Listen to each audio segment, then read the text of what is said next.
Good afternoon to all. So आज हम बात करने वाले हैं progeria disease.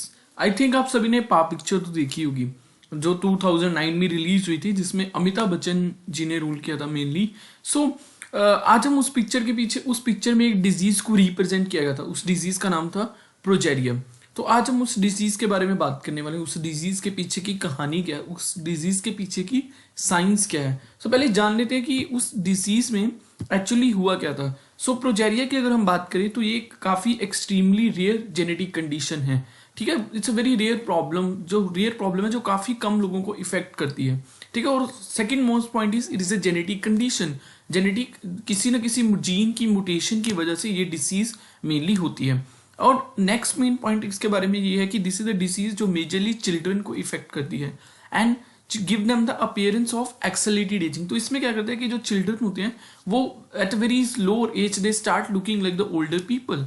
That is the main characteristics of this progeria disease. वो थोड़ी सी एज में काफी बुजुर्ग वगैरह दिखने लगते हैं। So that is a major thing which happen in the progeria. अगर हम बात करें कि इसके पीछे का रीजंस क्या है, अभी तक जितना भी इस पेपर रिसर्च हुआ है ये फाइंड आउट हुआ है कि मेजरली जो प्रोजेरिया डिसीज है that is occur because of mutation. जब किस समय mutation, time of conception and shortly thereafter, मतलब जब डिलीवरी के टाइम एंड थोड़ा सा टाइम उसके बाद जब कुछ जीन्स की म्यूटेशन की वजह से इस तरह की डिसीज चिल्ड्रन को हो जाती है। वो हम आगे बात करेंगे कि वो कौन सा जीन है। ठीक है, इस डिसीज को नेशनल इंस्टीट्यूट ऑफ हेल्थ ने इस डिसीज को रेयर डिसीज का नाम दे दिया है। ये डिसीज 8 लाख बच्चों में से, सिर्फ बच्चे जो हर साल या हर दिन पैदा होते हैं उसमें से सिर्फ एक बच्चे को ये इफेक्ट कर सकते हैं। So it is a very rare disease but it is a very dangerous side wise. Clear? तो जैसे मैंने बताया कि the children look like very older people, so this is the kind of thing which they have the appearance. इस तरह की appearance हो जाती है उनकी at a very lower age, at a 10 to 12 years. ठीक है, so they start looking very older people. ठीक है, इसके पीछे की अगर हम करेक्टरिस्टिक्स की बात करें, ठीक है, so mutation in the LMNA gene is causes of progeria syndrome. So मैंने बोला था कि म्यूटेशंस की वजह से, म्यूटेशन एक्चुअली होता क्या है, change in the genetic sequence. हमारे पेरेंट्स से हम एक जीन सीक्वेंस पास होता है। अगर उस जीन सीक्वेंस में किसी भी तरह के चेंजेस आ जाएं, उस कोडिंग में किसी भी तरह के चेंजेस आ जाएं तो हमें कोई ना कोई डिसीज अक्रंस होने के चांसेस बढ़ जाते हैं। सो बेसिकली प्रोजेरिया डिसीज के पीछे कौन सा जीन होता है? LMNA gene. ये एक ऐसा जीन है जो हमारी बॉडी में प्रोटीन्स की कोडिंग के लिए चाहिए होता है। तो अगर इसमें जीन में प्रॉब्लम आ जाए तो पर्सन्स को और चिल्ड्रन को प्रोजेरिया सिंड्रोम होने के चांसेस रहते हैं। अगर मैं बात करूं the major characteristics of this syndrome, the absence of sexual maturation is the main characteristics of this syndrome. The sexual organs are not, जो सेक्सुअल ऑर्गन्स होते हैं वो प्रॉपरली डेवलप नहीं हो पाते जिन चिल्ड्रन में इस तरह का डिसऑर्डर इफ फाइंड आउट होता है। Clear? So that is the main characteristics of this syndrome. अगर हम बात करें कि एवरेज लाइफ की, इस जो अगर किसी पेशेंट को इस तरह का डिसऑर्डर हो चुका है तो कितने ईयर्स तक सरवाइव कर सकता है। सो द एवरेज लाइफ जो होती है उसकी 13 ईयर्स ही होती है। ठीक है, और ज्यादा से ज्यादा वो 14 to 27 ईयर्स तक भी वो सर्वाइव कर सकता है। ठीक है, so maximum is a 27 year. With this disorder the patients can survive. However, 90% of the patients die from the other complication. The 90% of children जिनको प्रोजेरिया सिंड्रोम होता है वो कुछ अदर कॉम्प्लिकेशन से उनकी डेथ हो जाती है, जैसे heart attack, stroke, atherosclerosis. Because क्योंकि इनका लुक ही नहीं सिर्फ ओल्डर पीपल की होती है, उनके ऑर्गन्स भी जो होते हैं वो काफी डिटोरिएटेड होना शुरू हो जाते हैं।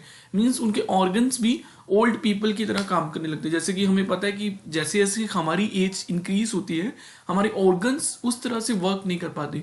Our kidneys, our heart, our lungs, they not work as such as they working in the younger age. So यही होता है प्रोजेरिया सिंड्रोम में, उनके ऑर्गन्स प्रॉपरली वर्क नहीं कर पाते हैं जिसकी वजह से they die from the complications, they die from the heart attack at a very lower age. उनको हार्ट अटैक होने के चांसेस और हार्ट अटैक से उनके डेथ होने के चांसेस रहते हैं। So heart attack, stroke, atherosclerosis kind of a thing happens to them.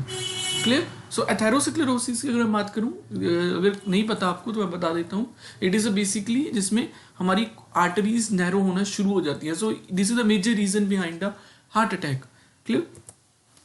सो अगर मैं बात करूं सिम्टम्स के बारे में, तो there the number of symptoms which actually happen to the atherosclerosis patient, baldness, उनके बाल नहीं रहते हैं, pinch nose, small wrinkled face, उनके फेसेस काफी रिंकल्स आना शुरू हो जाता है।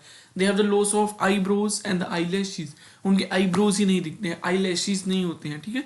जॉइंट्स उनके काफी स्टिफ हो जाते हैं and they start suffering from the other disease, जैसे कि प्रोग्रेसिव मतलब धीरे धीरे धीरे धीरे कार्डियोवास्कुलर डिसीजेस भी बढ़ती रहती हैं, प्रोग्रेसिव एथेरोस्क्लेरोसिस भी हो जाता है उनको। So this are the kind of symptoms जो प्रोजेरिया सिंड्रोम से इफेक्टेड चिल्ड्रंस में मेजरली प्रेजेंट होते हैं, ठीक है। So this is my just overview about the progeria syndrome की this is the genetic disorder, it's a very rare but childrens who are affected by this उनकी average life काफी कम हो जाती है।